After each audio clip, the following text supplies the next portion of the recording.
We saw the market this week hit a 16-month high on increased buying from foreign traders and local institutional investors. Still, market players are reluctant to rule out the possibility of a correction on these markets. What's your view on the market's picture right now?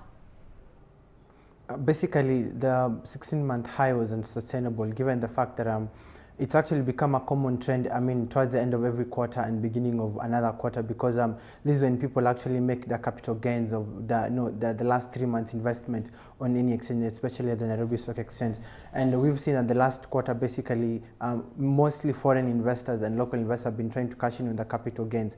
That's why we've seen the market actually being able to go really high because of one, the aspects of liquidity in the market, supply and demand, but also speculation of what's actually going to happen actually in terms of a business expansion, the issues of how we're going to get a new constitution and things like that. So people are coming out of the market tray and sit back and sit on the fence and wait to see what will happen. So the 4,000 mark that we saw, the rally will actually be unsustainable. And as you've seen, the market correction began yesterday, and this should continue at least to 3,600 point mark. Well, it's of course been the expectation for the economic growth rate, that the fact that it can accelerate to above 4% from below 2% last year. That's been the trigger for this major confidence boost that we've seen in the first place, and the outlook for corporate earnings as a whole moving forward. For now, on the results front, we've seen numbers out of Diamond Trust Bank yesterday reporting a 20% rise in profit after tax. Market reaction to those numbers? Basically, the interesting thing about our market is that it hardly responds to fundamental results being given by various institutions that are listed at the market. Mostly the market goes on what's happening on the current affairs, human sentiment, and looking at the number of deals coming in from foreign investors.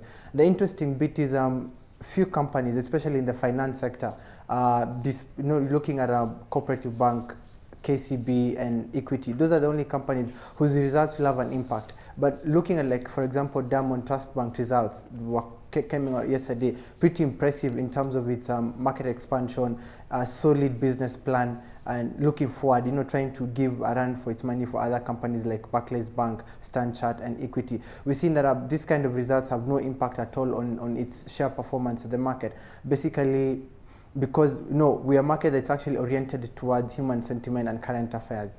Well, certainly impressive in that regard, where we saw a 25% increase in loans and advances. Operating expenses, though, up 50% due to an increase in bad and doubtful debts, that rising over 50%.